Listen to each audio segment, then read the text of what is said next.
رسول کریم اما بعد فاعوذ باللہ من الشیطان الرجیم بسم اللہ الرحمن الرحیم محمد رسول اللہ والذین معه اشداء علی الکفار رحماء بینہم وقال النبی صلی اللہ علیہ وسلم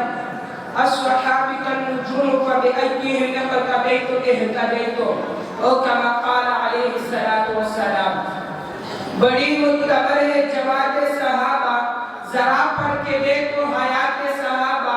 گویا کہ باغ ارم میں اترنا موضوع سخن بات صحابہ۔ حقیقت تو یہ ہے اگر کوئی سمجھے کہ عکس نبوت صفات صحابہ، میدانوں کے غازی مجاہد صحابہ، وہ عابد و ساجد و زاہد صحابہ۔ محترم اساتذہ کرام اور میرے مکتب عزیز ساتھیوں، السلام علیکم ورحمۃ اللہ وبرکاتہ۔ آج میری تقریر کا موضوع بڑا ہی اہم، اکرم، افضل، اعلیٰ و بالا ہے، چونکہ عظمت صحابہ کے عنوان سے معنون ہے۔ حاضرین وقت،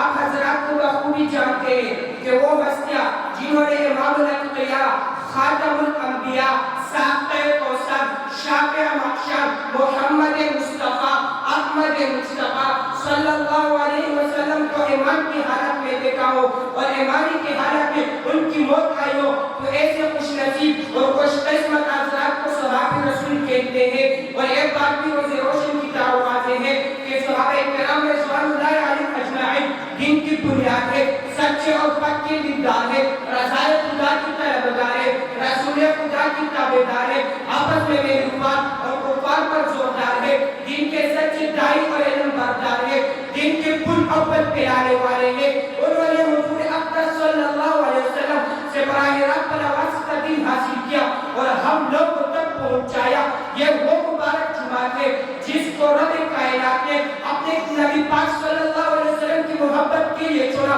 جو بلا شبہ اس امت کا افضل ترین طبقہ ہے۔ قلوب ان کی پاک ہے، علم ان کا گہرا تھا، نور وحی سے ان کا وجود منور تھا، جذبہ اسلام سے سرشار ہے، ہر لہجہ اور الکام سنت نبوی پر معمول تھے۔ یہ وہی مقدس طائفہ ہے جن کے استاد رسول اللہ کے، ان کا حساب کتاب اللہ تھا، ان کی درگاہ بیت اللہ کی اور ان کا طریقہ سنت نبی اللہ کا۔ حاضرین واقع،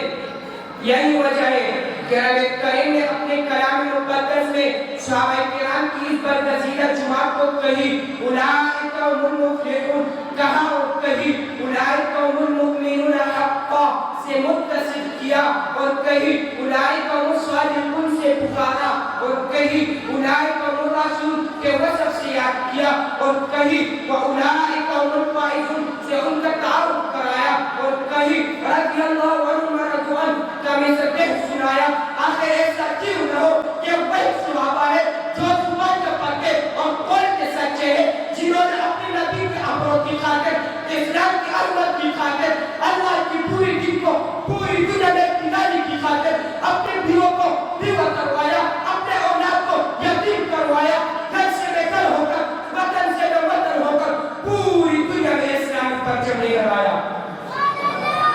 میرے محبوب پیغمبر صلی اللہ علیہ وسلم نے فرمایا جس نے میرے صحابہ سے محبت رکھی اس نے مجھ سے محبت رکھی، اور جس نے ان سے دشمنی رکھی گویا اس نے مجھ سے دشمنی رکھی۔ میرے غیور مسلمانوں، سوچئے، غور کیجئے کہ میرے نبی کے ان جانصاروں کو یہ مقام کیسے حاصل ہوا، تو تاریخ کے اوراق پلٹ کر دیکھئے کہ صحابہ کرام رضوان اللہ علیہم اجمعین دین اسلام کے لیے کیسی کیسی قربانیاں دی ہے، اور اس دن کے لیے کیسی کیسی مشقتیں برداشت کی ہے۔ چنانچہ حضرت بلال حبشی کو گرم ریت پر گھسیٹا گیا، حضرت خباب کو جلد انباروں پر لٹایا گیا، حضرت ابو بکر کو اہل و عیال چھوڑنے پر مجبور کر دیا گیا، حضرت عثمان کو حجرے میں قید کر دیا گیا، حضرت سمیہ اور یاسر کو تڑپا کر شہید کر دیا گیا۔ لیکن محال ہے ان کی استقامت میں کوئی فرق آئے، ناممکن ہے ان کی ایمانت کوئی فرق آئے، بلکہ اس سے ان کا ایمان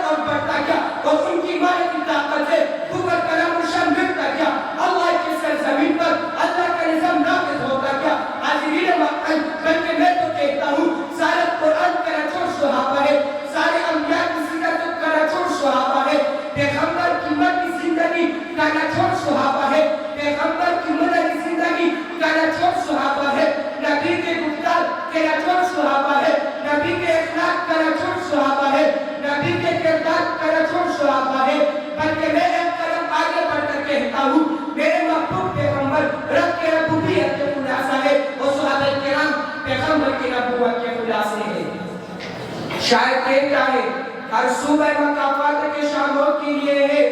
ہر صوبہ مقافات کے شاموں کے لیے ہے، دنیا اتنادار کے کاموں کے لیے ہے۔ آقا تیری دشمنوں کا ٹکانا ہے جہنم، آقا تیری دشمنوں کا ٹکانا ہے جہنم، جنت تو صحابہ کی غلاموں کے لیے ہے۔